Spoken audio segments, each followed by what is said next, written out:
न कर्मणा मनारंभान् नैष्कर्म्यं पुरुषोऽश्नुते न च संन्यासनादेव सिद्धिं समधिगच्छति। न कर्मणा मनारंभान् नैष्कर्म्यं पुरुषोऽश्नुते। मानिसले न त कर्मबाट विमुख भएर मात्रै कर्मफलबाट मुक्ति पाउन सक्छ, न त संन्यास वा त्यागद्वारा मात्रै जीवनको पूर्णता प्राप्त गर्न सक्छ। अर्जुनको प्रश्न थियो नि, ज्ञान योग उत्कृष्ट कि कर्मयोग उत्कृष्ट? पहिले त ज्ञान योग के हो र कर्मयोग के हो बताउनु भयो भगवानले। अनि के भन्नुहुन्छ त, अब कर्मबाट विमुख भएर पनि कर्मफलबाट मुक्ति प्राप्त गर्न सकिन्न, अनि सन्यास वा त्यागबाट मात्रै पनि जीवनको पूर्णता प्राप्त गर्न सकिन्न। यी दुवै स्थितिबाट पूर्णता चाहिँ प्राप्त हुँदो रहेनछ। कर्म र ज्ञानलाई परस्पर प्रतिद्वन्दी मान्नु अज्ञान हो। अर्जुनले कर्म ठुलो कि ज्ञान ठुलो भनेर प्रश्न गरेका थिए। वास्तवमा कर्म र ज्ञानलाई एक अर्काका परिपूरकका रूपमा हेर्नुपर्छ। कर्मयोग र ज्ञान योगलाई अलग पारेर हेर्नु अज्ञान हो, मूर्खता हो। दुवै स्थितिलाई नबुझ्नु हो।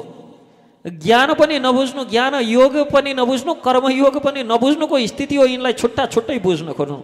यी दुई स्थितिलाई एक अर्काको परिपूरकका रूपमा बुझ्नुपर्छ। भगवानले यस श्लोकबाट यही विषयलाई लक्षित गर्नुहुन्छ।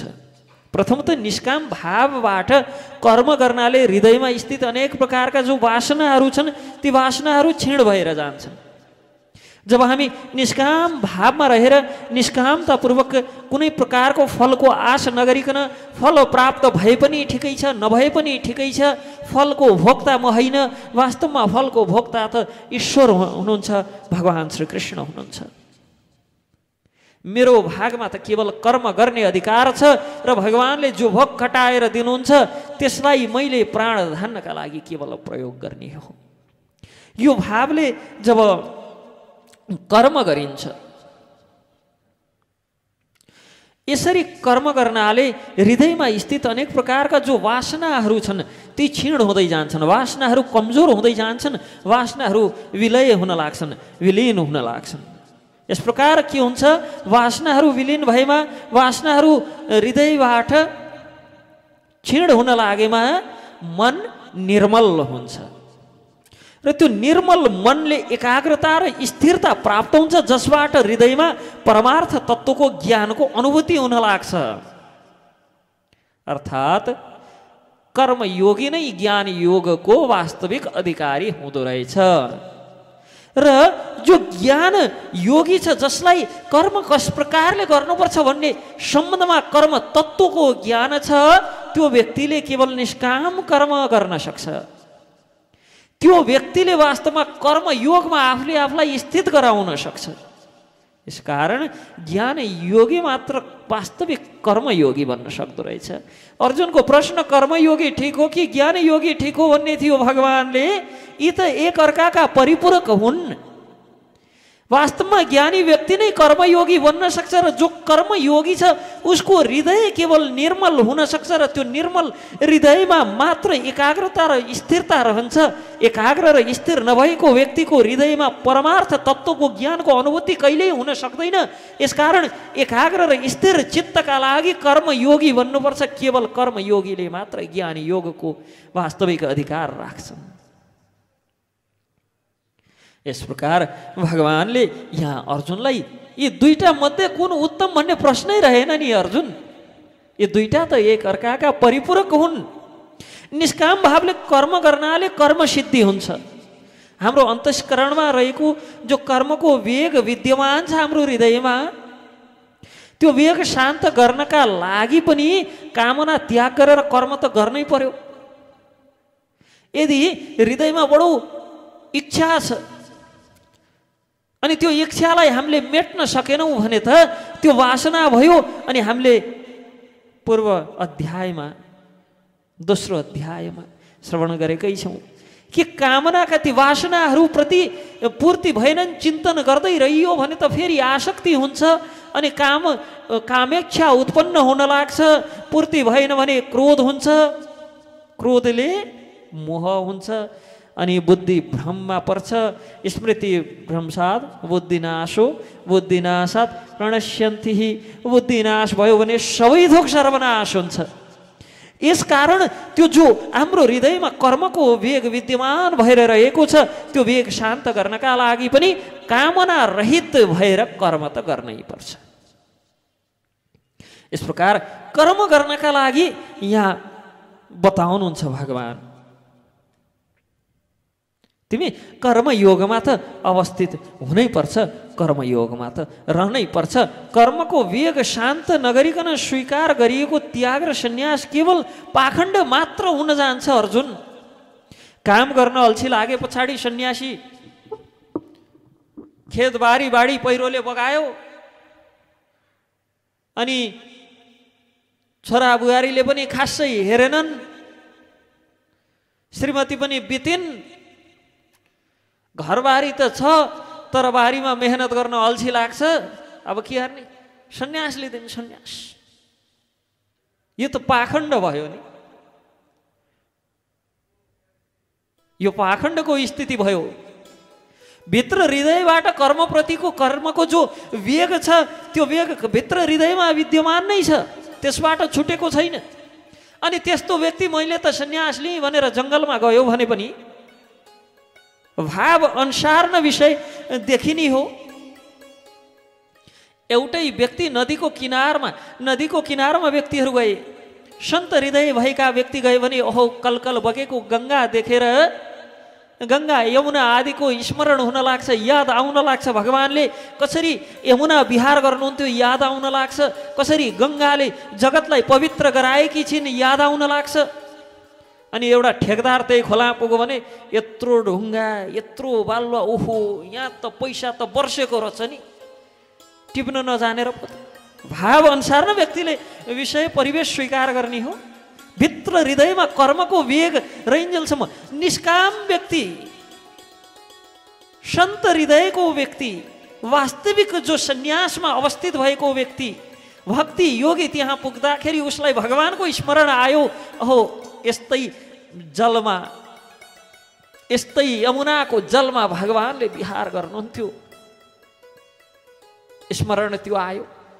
अनि एउटा ठेक्कापट्टामा लागेको व्यक्ति पुग्यो, उसलाई त्यहाँ ढुङ्गा बालुवा, ओहो यहाँ त पैसो त कति हो यसलाई कसरी लगेर बेच्ने बजारमा।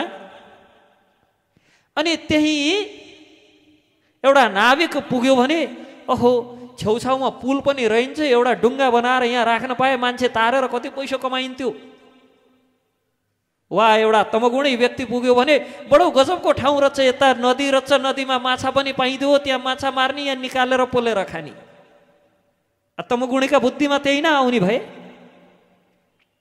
नदी एउटै हो तर भाव अनुसार स्वभाव र सोचाइ विचार चिन्तन कति फरक छ। अब त्यहाँ केवल त्यो हृदयको वासना जुन छ, कामप्रतिको आसक्ति जुन छ, त्यो नत्यागिकन यदि कोही भजन गर्न भनेर वनमै जान्छ सन्यास लिएर भने पनि वन जङ्गलमा त्यसले काठको तस्करी कसरी गर्ने, हरिणको शिकार कसरी गर्ने, कालिज कसरी मार्ने भन्नेतिर विचार जान लाग्छ। किन हृदयमा जो वासना छ त्यो मेटिएको छैन। अब गेरु वस्त्र लगाइहाल्यो, अब बजारमै चाहिँ त्यो पसल थापेर खसी बोका बेच्न भएन, जङ्गलमा आइयो भजन गर्छु भनेर, तर भित्र हृदयको वासना फेरि मरेको छैन। अब वासना नमरेपछि वनमा गएपछि पनि उसले त्यही विषयमै मात्र चिन्तन गर्छ। यसकारण जो व्यक्तिले कर्मको वेग शान्त नगरिकन स्वीकार त्यागलाई स्वीकार गर्छ, सन्यास ग्रहण गर्छ, त्यो केवल पाखण्डी हो। यसकारणले त देख्न सक्छौँ सन्यासी भनेका छन्, श्रीमती छरछरी सब लिएर मकानमा बसेका छन्, सन्यासी भनेका छन् तिनैलाई चाहिँ गाडी पनि मर्सिडिज चाहिन्छ।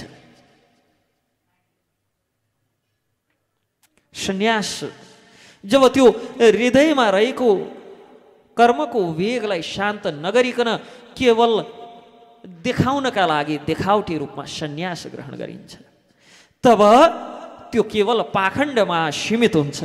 त्यसकारण निष्काम भावबाट प्रेरित भएर सर्वफल श्री भगवानमा समर्पित गर्दै गरिएको कर्मद्वारा हृदय निर्मल गराउँदै परमार्थ तत्त्वको यात्रा स्वीकार गरे पश्चात मात्र अब गरिएको स्वीकार गरिएको त्याग वा सन्यासले जीवन सफलीभूत गराउँछ। यसकारण जो सन्यासको मार्गमा स्थित हुन चाहन्छ त्यसले पनि कर्म त्याग्नको लागि कमसेकम हृदयबाट कर्मको वासना पूरा रूपमा गइसकेको हुनुपर्छ। जबसम्म हृदयमा वासना छ तब त्यो सन्यासले कुनै फल दिलाउन सक्दैन, त्यो त्यागले कुनै फल दिलाउन सक्दैन। यसकारण त्याग तब मात्र जायज हुन्छ जब कर्म प्रतिको हाम्रो वासना सकिन्छ। कर्म प्रतिको वासना नसकिकन ग्रहण गरिएको त्याग त केवल पाखण्ड हो, मिथ्याचार हो, भ्रमाचार हो। उसो भए कर्मको वासना कसरी शान्त गर्ने? नहि कश्चित् क्षणमपि जातु तिष्ठत्य कर्मकृत कार्यसे अवश्य कर्म सर्व प्रकृति जैर गुणै। हरेक मानिसले प्रकृतिबाट आर्जित गुणहरूको अधीनमा रही तदनुसार कर्म त गर्नै पर्छ। कुनै पनि मानिस एक क्षणका लागि पनि कर्म नगरिकन रहन सक्दैन। यहाँ भगवानले नहि कश्चित् क्षणमपि, एक क्षण मात्र पनि जातु तिष्ठत् त्यो कर्मकृत, कर्म नगरिकन त बस्नै सकिन। किनभने यह कार्यते यह अवश्य कर्म सर्व प्रकृति जैर गुणै। प्रकृतिका तीनटा गुणहरू छन्, प्रकृतिका सत्व, रज र तम। यी तीन गुणहरू छन् र यी तीन गुणको प्रभावमा मनुष्य सधैँ रहन्छ। सधैँ नै प्रकृतिका तीन गुणहरूको अधीनमा प्रभावमै रहने हो व्यक्ति। र प्रकृतिसँगको सम्बन्ध र यसको प्रभाव कुनै पनि मनुष्य जाग्रत अवस्थामा होस्, जागिराखेको अवस्थामा होस्, स्वप्न अवस्थामा होस्, निदाको अवस्थामा होस्, सुषुप्ति अवस्थामा होस्, मूर्छा परेको अवस्थामा होस्, समाधिको अवस्थामा होस्, सर्ग महासर्गको अवस्था होस्, लय प्रलय आदिको अवस्था होस्, कुनै पनि अवस्थामा एक क्षण मात्र पनि कश्चित् क्षणमपि, एक क्षण मात्र पनि कर्म नगरी बस्नै सक्दैन। पातञ्जलि योग पद्धतिमा यसै विषयमा यस क्रियालाई परिणाम भनेर भनिएको छ। परिणाम अर्थात् परिवर्तनको प्रवाह समाधिको आरम्भदेखि व्युत्थान हुँदासम्म पनि क्रिया चाहिँ भइरहन्छ। क्रिया नै भएन भने व्युत्थान नै हुँदैन नि त। यसकारण समाधिको जो आरम्भ छ, आरम्भदेखि व्युत्थानसम्मको अवस्थामा पनि परिणामको क्रिया भइ नै रहन्छ। क्रिया नै भएन भने व्युत्थान कसरी होस्? व्युत्थान हुनु आफैमा एउटा क्रिया हो। र यस्तो समाधिको समयमा त परिणाम हुन्छ भने समाधिको अन्तमा व्युत्थान हुन्छ। अब यही समाधिको अवस्थामा त व्यक्ति कर्मबाट विमुख रहन सक्दैन भने अन्य अवस्थाको के कुरा गर्ने? यहाँ समाधिका अवस्थामा व्यक्ति कर्मबाट अलग रहन सक्दैन भने अन्य अवस्थाको चर्चै नगरौँ, अन्य अवस्थाको के कुरा गर्ने? अब यहाँ कर्म नगरी त एक क्षण पनि व्यतीत हुँदैन।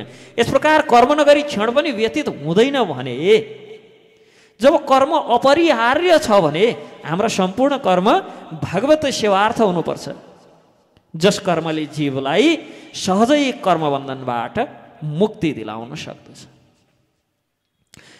कर्मेन्द्रियाणि संयम्य यास्ते मनसा स्मरण इन्द्रियार्थान् विमूढात्मा मिथ्याचार स उच्यते। जसले कर्मेन्द्रियहरूलाई अधीनमा लिएको छ तर मनले भने इन्द्रियका विषयमा सोचेको सोचै छ, बाहिर भने अब के गर्ने? सन्यास लिइहाल्यो, सन्यास भनेर भनिहाल्यो।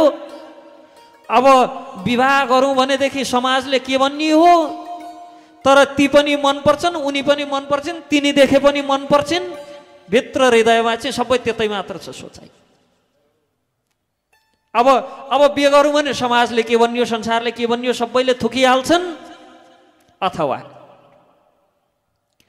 एकदम अब साधक भनेर एकदम म साधना लाग्ने हो भनेर अब आजबाट अन्न त्याग्दिएँ मैले भनेर घोषणा गरिहालेँ।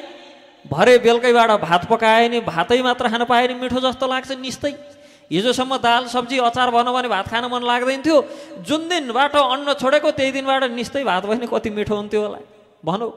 उता हेरौ यसो दाल झान्छन् झैँ पारेर घिउमा मगमगमग बास्ना यता आउँछ, हे भगवान् आज फेरि घिउमा दाल झाने, हिजो अस्ति झाने नि हुन्थ्यो नि मैले खाइन्जेल, अब खान छोडिदिन्छु भने आजैबाट घिउमा जान लाग्यो दाल भनेको। चिन्तन जति विषय वासनामै छ बाहिरबाट त्यागिसक्यो, तर चिन्तन जति कर्मेन्द्रियलाई अधीनमा राख्यो। अब कर्म नगर्ने भनेर त भन्यो, तर इन्द्रियका विषयहरूको मात्रै चिन्तन हुन्छ जतिखेर पनि।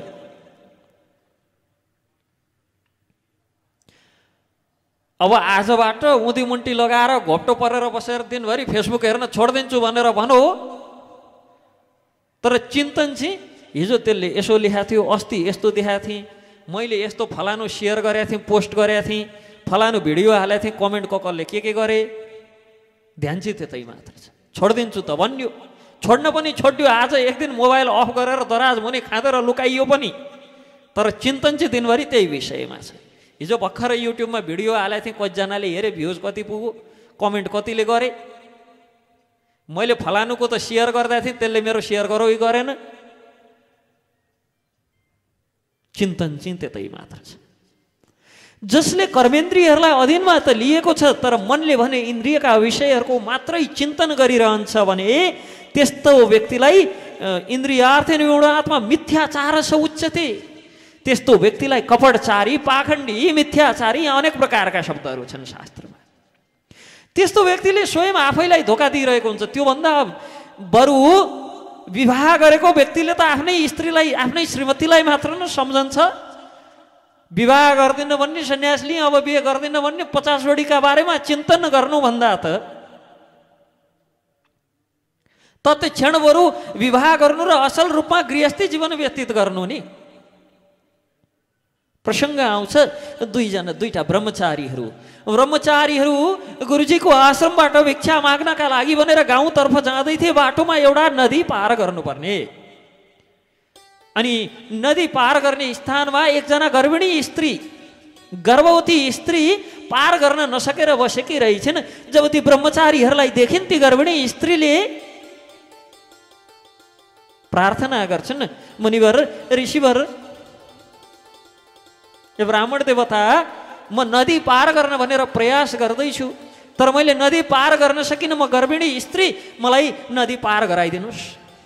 एउटा के भन्छ, ओहो हामी त ब्रह्मचारी मान्छे, कहाँ स्त्रीको हात समात्ने, हातमा समाति कसरी पार गराइदिने। अर्को एउटाले जुरुको उठाएर काँधमा हालेर पार गराइदियो। त्यहाँबाट भिक्षाटन गर्न गए, गाउँतिर पार गराइदियो। पार गराएपछि भुइँमा बिछाइदियो, हिँड्यो, दुइटै फेरि हिँडे। अनि गाउँमा पुगे, भिक्षाटन गरे, फर्केर आए। फर्केर आउँदा फेरि त्यही नदी पार गर्ने बेलामा त्यो जो हामी त ब्रह्मचारी मान्छे कहाँ अब स्त्रीको हात समात्ने हो, छोरीको हात कहाँ समात्नु हुन्छ हामीले, छोरी मान्छेको, केटी मान्छेको, ब्रह्मचारी मान्छे 4 हात परै बस्नुपर्छ स्त्रीभन्दा भन्ने सिद्धान्तवाला व्यक्ति ब्रह्मचारीले अर्कोलाई भनेछ, तिमीले एकदम अक्षम्य अपराध गर्यौ, पाप गर्यौ। के पाप गर्यौ भन्दा अघि तिमीले यही नदीमा त्यो गर्भिणी स्त्री गर्भवतीलाई जुरुक काँधमा बोकेर पार गराइदियो। ब्रह्मचारी मान्छे भएर यसरी छोरी मान्छेलाई बोकेर पार गराउने हो नदीमा।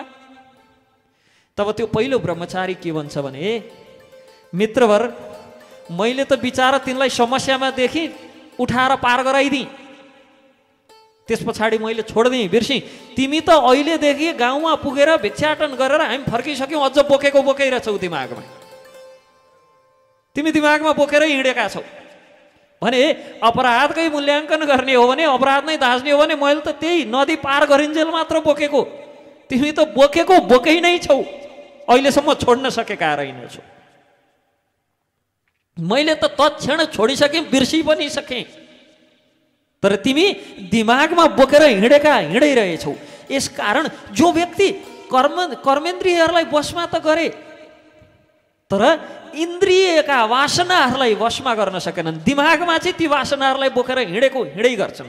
त्यस्ता व्यक्तिहरूलाई जसले बाहिरबाट उसले बाहिरबाट देखाउँदाखेरि त हामीले छुनै उड्न भनेर त भन्यो, तर दिमागमा चिन्तन चाहिँ त्यही विषयको मात्र छ। यसले बोक्यो, यसले छोरीलाई बोक्यो, यसले छोरी मान्छे बोक्यो, यसले स्त्रीलाई बोक्यो, ब्रह्मचारी भयो।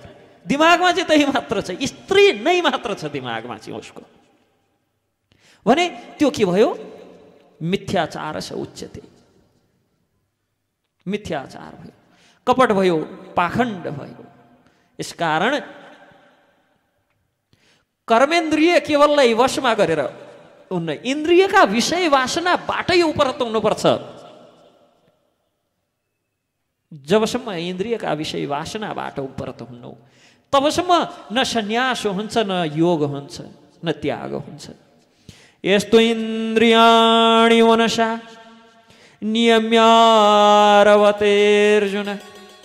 कर्मेन्द्रिये कर्मयोगम अशक्तः स विशिष्यते। अशक्त स विशिष्यते। अर्कातिर मनद्वारा कर्मेन्द्रियहरूलाई नियन्त्रणमा राख्न प्रयत्न गर्ने निष्ठावान व्यक्तिले यदि अनासक्त रहेर सम्पूर्ण कर्महरूलाई भगवानको सेवामा समर्पित गर्दै योगमा अवस्थित हुन्छ भने त्यो व्यक्तिलाई सर्वश्रेष्ठ मान्नुपर्छ। कि जो व्यक्तिले मनद्वारा कर्मेन्द्रियहरूलाई वशमा पनि राखेको छ, नियन्त्रणमा राख्ने प्रयास पनि गरेको छ, त्यस्तो निष्ठावान व्यक्तिले यदि अनासक्त रहेर कर्म नै गर्छ भने पनि, जसरी अघि ती दुई ब्रह्मचारी मध्ये एकजना आसक्ति भन्ने विषय नै उसमा थिएन, अनासक्त भएर उसले त समस्यामा कसैलाई देख्यो, सन्तको यो पनि त कर्तव्य हो, कोही समस्यामा देख्यो भने आफ्ना पहलले उसको समस्या निवारण हुन्छ भने निवारण गरिदिनु पनि त सन्तको कर्तव्य हो। किन? यसै पनि वैष्णव जनहरूलाई त परदुःख दुखी भनेर भनिन्छ। अरूको दुःख देखेर आफ्नो हृदय द्रवित भएर त्यो अर्कालाई कसरी त्यो दुःखबाट निवृत्त गराउने भन्ने ध्यान राख्ने, ध्येय राख्ने पुरुषहरू हुन्। भने उसले त के देख्यो? नदी पार गर्न लागे कि स्त्री गर्भिणी छे, बिचारा सकिन होला भनेर उसको कष्ट मात्र दूर गरिदियो। तर त्यो स्त्रीप्रति उसको कुनै आसक्ति थिएन, यहाँसम्म कि उसलाई त त्यहाँ स्त्री पुरुषको भेद नै थिएन। उसलाई केवल के थियो? यो एउटा दुःख पाएको वा कष्टमा परेको जीव हो, यसको कष्ट निवारण गरिदिनु मेरो कर्तव्य हो, यस्तो भावले उसले त त्यहाँ स्त्री पुरुषको दोष र भाव पनि नदेखिकन नदी तारिदियो। यदि कोही व्यक्ति यसरी कुनै प्रकारको द्वेष वा आसक्ति नराखिकन कर्म त गर्छ, त कर्मको फलप्रति आसक्त हुँदैन भने त्यस्तो व्यक्तिलाई निष्ठावान व्यक्ति भनिएको छ। त्यस्तो निष्ठावान व्यक्तिलाई विशिष्यते, विशेष मान्नुपर्छ। अर्थात् कसैले कर्मका कर्मेन्द्रियहरूलाई वशमा राखे, देख्दाखेरि यिनै इन्द्रियद्वारा नाजायज कर्म त केही गरेका छैनन्, तर मनमा केवल नकारात्मक भावना मात्र, केवल अर्काको खुट्टो कसरी तानुम भन्ने मात्र, केवल इन्द्रियका विषय वासनाहरू मात्र हृदयभरि धारण गरेर हिँड्ने मिथ्याचारी भन्दा कर्म गर्ने तर कर्मप्रति न द्वेष छ, न राग छ, न आसक्ति छ, त्यस्तो व्यक्ति साह्रै उत्कृष्ट हुन्छ। त्यस्तो व्यक्तिलाई विशेष मानेको छ शास्त्रले। नियतं कुरु कर्मत्वं कर्मज्यायो ह्यकर्मण शरीर यात्रापि च तेन प्रसिद्ध कर्मण। तिमीले आफूलाई तोकेको कर्म गर अर्जुन। यसकारण नियतम कुरु कर्मत्वम, नियत गरिएको तिम्रा लागि निर्धारित गरिएको तोकिएको कर्म गर अर्जुन।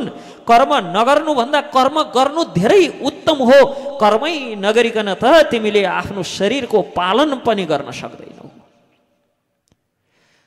यो जगतलाई मर्त्यलोक भनिन्छ र मर्त्यलोकमा जो छ, मर्त्यलोकमा आएको व्यक्तिले कर्म बिना, मान्छे मात्र होइन कुनै पनि जीवले कर्म बिना त आफ्नो शरीरको पालन पोषण पनि गर्न सक्दैनन्। आत्मा र शरीरलाई सँगै राख्न पनि सक्दैनन्, प्राण धान्न पनि सक्दैनन्। भगवान यहाँ बताउनुहुन्छ प्रसिद्ध यद कर्मण शरीर यात्रा पिचतेन। शरीर साधन हो धर्मका लागि। यसकारण यो साधनलाई कायम राख्नका लागि पनि साधन ठिकठाक भएन साध्य हुन्छ, उद्देश्य प्राप्ति हुन्छ। साधन ठिकठाक राख्नका लागि पनि तिमीले कर्म त गर्नै पर्छ यो मर्त्य लोकमा। यसै पनि यसलाई मर्त्य लोक किन भनिन्छ? जहाँ मृत्यु स्वाभाविक छ। मृत्यु प्राप्त गर्न बाहेक अरू सबै कुराका लागि यहाँ कर्म गर्नुपर्छ। के पनि कर्म नगरिकन बस्यो भने स्वाभाविक रूपमा केवल मृत्यु प्राप्त हुन्छ। जहाँ स्वभावैले केवल मृत्यु मात्र प्राप्त हुन्छ त्यसलाई मर्त्यलोक भनिन्छ। जन्मना साथ त्यो बच्चाले बाँच्नका लागि अस्वाभाविक रूपमा क्रिया गरेर माताको स्तनपान गर्नुपर्छ, कर्म गर्नुपर्छ, तब बल्ल शरीर धानिन्छ। केवल मान्छेले मात्र होइन, हरेक जीवका लागि, सजीव प्राणीका लागि यहाँ कर्म अनिवार्य छ। तर कर्म कस्तो गर्ने? नियतम कुरु कर्मत्वम, शास्त्रद्वारा निर्धारित, शास्त्रले तोकेको, शास्त्रले तिमीलाई तिम्रो प्रकृति गुण र स्वभाव अनुसार दिएको कर्म गर्नै पर्छ। यहाँ अर्जुन को यो तपाईँ मलाई यो भयानक कर्ममा किन लगाइरहनु भएको छ भन्ने प्रश्न जुन सोधेका थिए दोस्रो श्लोकमा, तृतीय अध्यायको दोस्रो श्लोकमा, त्यो प्रश्नको उत्तर दिने क्रममा नै बाहिरी रूपमा कर्महरूको त्याग गर्नु मिथ्याचार हो भन्दै यस्ता मिथ्याचारीहरूको निन्दा गरेर भगवान कर्मयोगीको प्रशंसा गर्दै अर्जुनलाई आफ्नो शास्त्रविधि निर्धारित कर्म गर्नका लागि, कर्तव्य कर्मबाट नभाग्नका लागि भनेर नियतम कुरु कर्मत्वम आदि पदद्वारा निर्देशन दिनुहुन्छ। तिमी कर्म गर अर्जुन। तिम्रो जो निर्धारित कर्म छ, जो तिमीलाई शास्त्रले तोकेर पठाएको कर्म छ, त्यो कर्म गर। निष्काम भावपूर्वक कर्म गर्ने व्यक्ति कर्मयोगी हो र कर्मयोगी केवल स्वरूपबाट कर्महरूको त्याग गर्ने वा ज्ञानयोगी भन्दा उत्तम हुने सत्यता स्थापित गर्दै यहाँ श्री भगवान अर्जुनलाई निष्काम भावपूर्वक कर्म गर्न प्रोत्साहित गर्नुहुन्छ। समाजमा हामीले यस्ता कयौँ छद्मवेशी देख्न सक्छौँ, ढोङ्गी पाखण्डीहरू देख्न सक्छौँ, मिथ्याचारीहरू देख्न सक्छौँ, ध्यानीहरू देख्न सक्छौँ, जसले आफूलाई एकदम म त सिद्ध महात्मा भइसकेँ, एकदम अब सिद्धि प्राप्त गर्न मैले त केही बाँकी नै छैन भन्ने भ्रम छर्छन्। कयौँ यस्ता पाखण्डीहरू छन् जो समाजमा, जसले आध्यात्मिक जीवनमा प्रगति गर्नका लागि सबै कुरा त्यागिदिएँ मैले, यसो गरेँ उसो गरेँ, यसरी मलाई यस्तो प्राप्ति भयो उस्तो प्राप्ति भयो, यस प्रकारका अनावश्यक धाक धक्कु एकदम फिजाएर आफूलाई ठुलो देखाएर भगवान श्रीकृष्ण अर्जुनलाई यस्तो आडम्बर मार्ग त्यागेर क्षेत्रीयका लागि निर्धारित गरिएको कर्तव्यहरू गर भनेर बताउँदै हुनुहुन्छ। यस्तै आडम्बरपूर्वक यहाँ अर्जुन के भन्छन्? म यो युद्ध गर्नुभन्दा बरु अहिंसाको मार्ग अवलम्बन गरेर वनमा गएर बस्ने हो। भगवान यस्ता आडम्बर छोड, यस्ता मिथ्याचार छोड, यस्तो पाखण्डपन छोड।